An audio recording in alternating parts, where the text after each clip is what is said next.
This is Debrief, brought to you by the Australian Industry Group. Hello, and welcome to AI Group's Debrief podcast, your podcast explaining the way policy affects your business. Debrief is focused on the 3 Ds confronting Australian businesses: digitalisation, decarbonisation and diversification. And today we're talking about the post-election federal election and the policies that we think will impact your business. I'm joined today by Tennant, Director for Climate and Energy, and Jeffrey Wilson, who is Head of Research and Economics. Welcome both of you. Hello. Hi, Louise. So as at the outset, 3 Ds, digitalisation.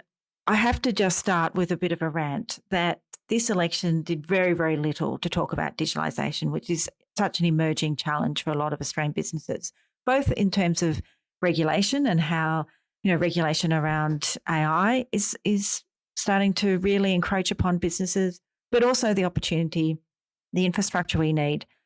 But bizarrely, by us monitoring so closely the election commitments, we did discover that $3 billion has been allocated to improve the infrastructure of NBN, improving internet access for over 600,000 households or sites, which is great news, the sort of infrastructure we need, but surprising that such a sensible thing wasn't actually talked about in the election. But Tennant, you led the team who monitored all policies. We carefully watched the policy announcements of Labor, the Coalition and the Greens. Tell us, was there more policy than we expected in the election?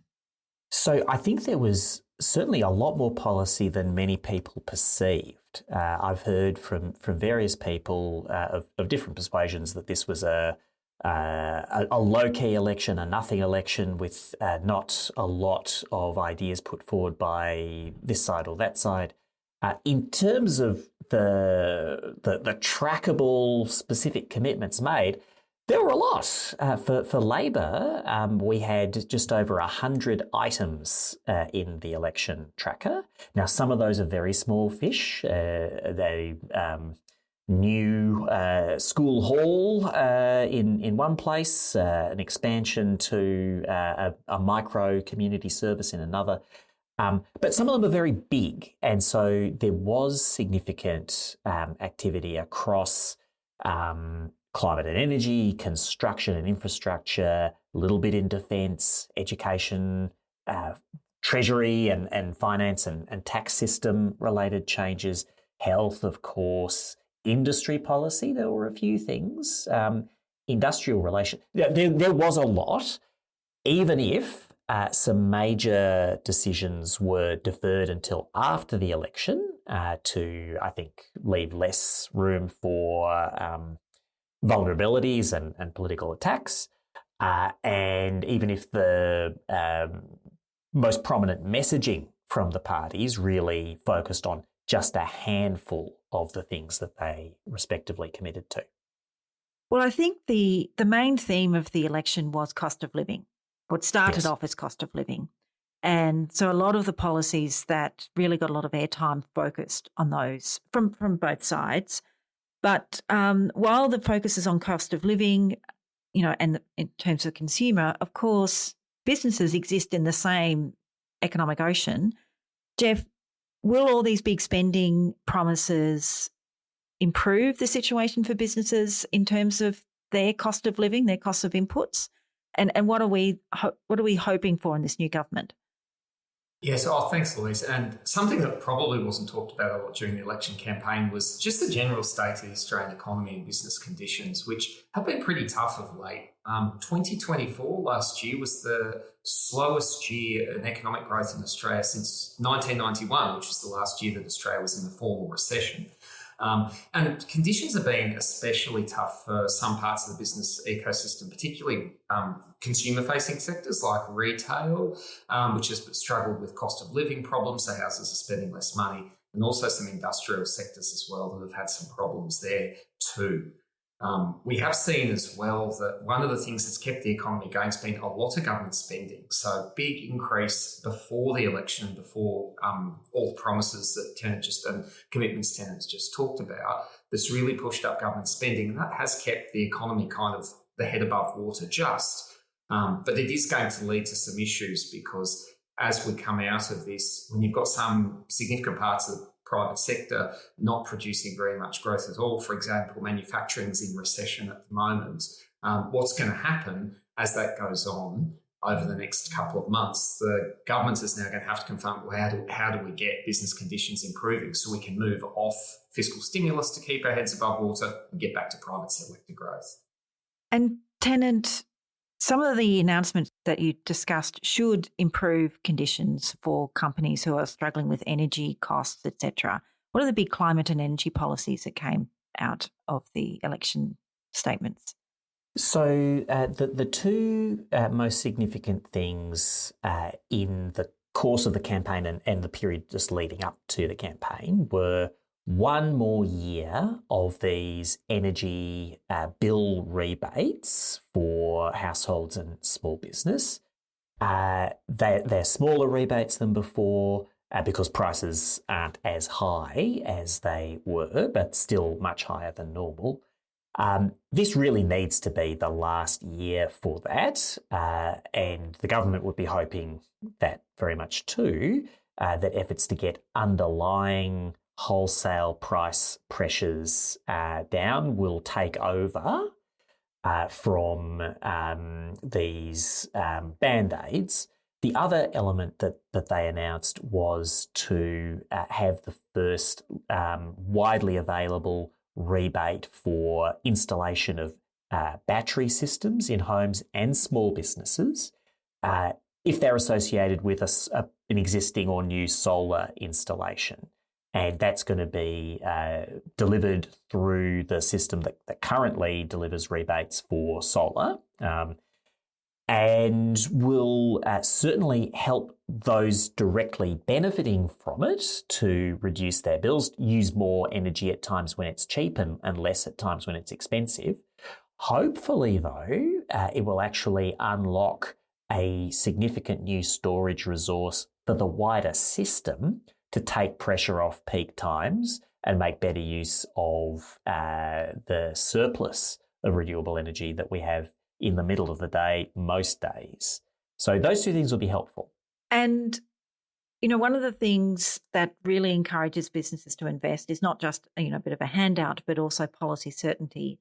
And that's what we found in our technology survey last year, that investments in net zero technologies were suppressed because of the policy uncertainty. Were any announcements made by Labor during the election or pre-election that will give that certainty for businesses to make those investments? Well, so in the climate and energy space in particular, they had deferred some big decisions, which originally were going to be made at the start of this year at the latest, including what's Australia's 2035 emissions target going to be. The Independent Climate Change Authority has been thinking about recommending a range somewhere between 65 and 75% reduction off 2005 levels, up from the 43% reduction currently being targeted for 2030. That's a big decision and one we're probably now going to see in the next couple of months. Also, sector plans for all the major sectors of the Australian economy for how they can not just get to 2035, but to net zero. And a response to the carbon leakage review, which has been looking at how to prevent uneven international climate policy from leading Australian businesses to leave the country or lose production. So they're all big things that are hanging out there as decisions to be made. I would say in this area and probably some others, the fact that the government's been returned so emphatically probably means that a bunch of issues are going to be basically settled by the directions either they already have or the decisions they will make. Those decisions probably will be locked in for not just the next 3 years, but very likely for at least 6 years. And so, for instance, the switch from a current coal-heavy electricity generation system to largely renewables backed up by gas, that is now locked in. That is going to happen. The nuclear alternative has no prospect of being implemented. It's now the not at all small job of getting on with actually building everything that needs building, which is going to take a lot of doing. And one of the characteristics of today's industrial policy is the direct linkage to that decarbonisation strategy, also digitalisation, but as we've said, not much there. Jeff, the green energy incentives for, aluminium, steel, and the critical minerals reserve are all sort of part of that. How do you see that really lifting business to be internationally competitive? So, and as we've said, Louise, there was a lot of some of the stuff, particularly in the budget. So a lot of what kind of got litigated during the election campaign was the government's decisions in the budget just before the election. Were really focused, they're deep and narrow. So there was significant amount for steel and metals industries, which has a little bit of a two-part element to it. Part of it is the decarbonisation element. There's also a part regarding trade war, because some of these industries are quite exposed to tariffs in the US market as well. So how can we ensure those two things advance quite well? Critical minerals as well, which is a similar situation and also very exposed to the US as well, because they'll be considered the prime customer for that industry in Australia. But there's a lot there for those small slices. But when we look out more broadly, there's not much else. So what we'd expect to see is some transformation in industry in those niches where governments made kind of, we talk about picking winners, and they've absolutely picked winners through those decisions. But the extent to which that trickles out across the rest of the industrial ecosystem is going to kind of wait for the industrial ecosystem to multiply it out. So it's a very deep, targeted, narrow industry policy that will be of significant benefit to the small number of companies that are in those sectors. Yeah, and those who can move quickly. I think there was also some announcements around wind towers and using Australian steel and a few other things. But as you say, very narrow, not necessarily the broad-based sort of stuff that we've seen in the past. Something, though, that is broad-based is industrial relations. And Brent and I will be working on a webinar in the next week or so to cover these issues a bit more detail. But Jeff, I know you've also been keeping an eye on them. What are the couple of things that came through the election? There is a couple of large ones coming up. Some of these aren't necessarily spending matters, but they will have money implications. So one is a move by the government to legislate to, in their words, protect penalty rates. This actually comes out of some things that happen in some industrial arrangements where employees that get paid well over an award, for example, may be paid so much that they are exempted from the penalty rates regime. That's not going to be able to go forward anymore. And there has been a major case in the Commission about that will probably be ended because of that. Another one's that's significant is a large decision around gender undervaluation. So this refers to occupations that have historically been female occupations that have been paid less because of kind of perceived gender assumptions regarding the skills and training required for work. The classic example to think about it is manual handling jobs.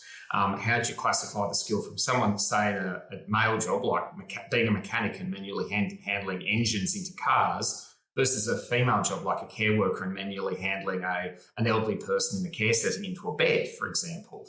The question has been historically gender assumptions has meant those two skills haven't been valued equally. That's going to be a big one that's going to be coming up very soon as well. Yeah, and money is one way to address that, but I was talking to a member yesterday who's using AI to make the assessments on how jobs can be adapted to people's bodies. So they're actually able to employ a much wider range of people, even though it is a very manual job. Anyway, so lots to look there. We'll get into more detail on that. One last thing on industrial relations was not so much announced in the election, but in the budget just before the election was called, which is a ban on non-compete clauses for employees below 175,000. I know, certain sectors like hairdressers, etc., really, where those personal relationships count, really monitoring that very closely. And Brent, I think, will be tackling that for most of the rest of this year. Now, on defence, not much from Labor, I think. In the campaign itself, I think there were minimal announcements. steady as she goes. There's a new local maintenance contract for naval vessels.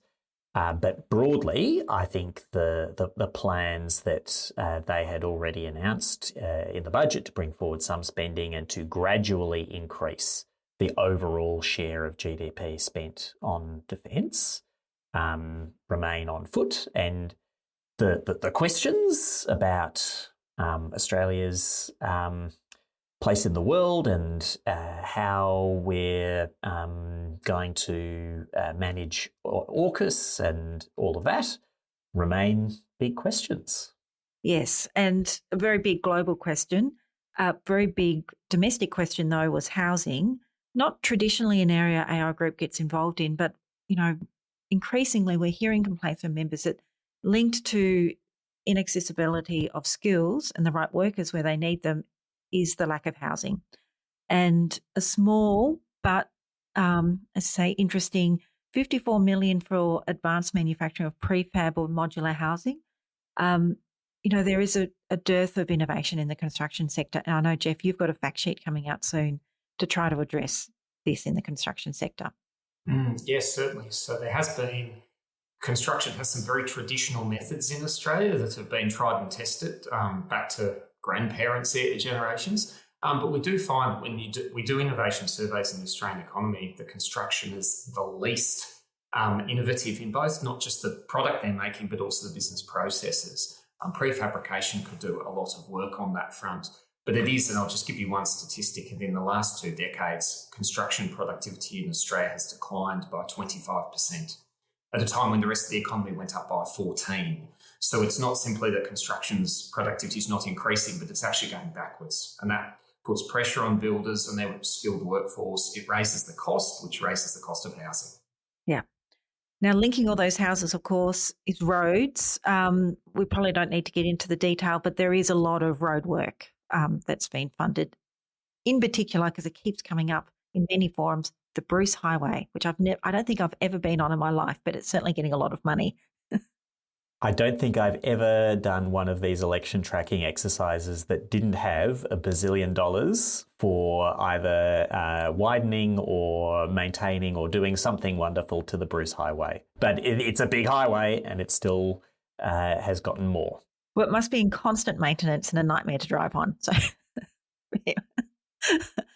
all right. So I think we've gone skating across all the big issues. Is there anything that I've missed? Tennant, you've been keeping your eagle eye on things. Anything you particularly want to shout out? Well, just that Labor made a backup commitment to help offset the costs of the various new commitments they brought, which was that they were going to hack another $6.4 billion out of public spending, primarily on consultancies over the next 4 years.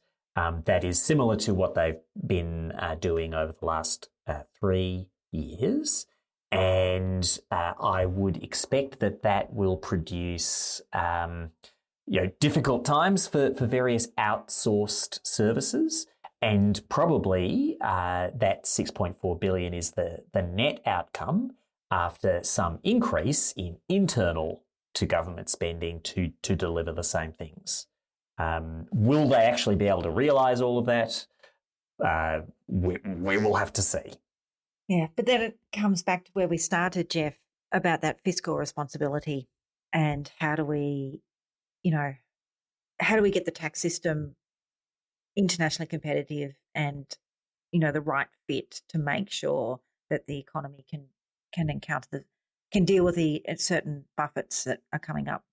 Yeah, so that is going to be a challenge that the government's going to have to confront pretty soon. So the tax take has increased and it just crossed 30% of GDP last financial year, which is the highest it's been for 20 years. Yet the budget is still in structural deficit according to all the forward forecasts for the next 10 years. So this question of how do we manage these fiscal obligations when you have a slow economy, so it's not growing the tax base nearly as much as it would in the past, but the spending's increasing. That's something it hadn't been really addressed a lot in the election. The opposition said some high-level stuff, but didn't really bite that off too hard. And now that's going to be a challenge for the government to try and square that circle with how can we get a tax system that's going to encourage these kinds of activities, but generate enough tax to balance the budget in the medium term.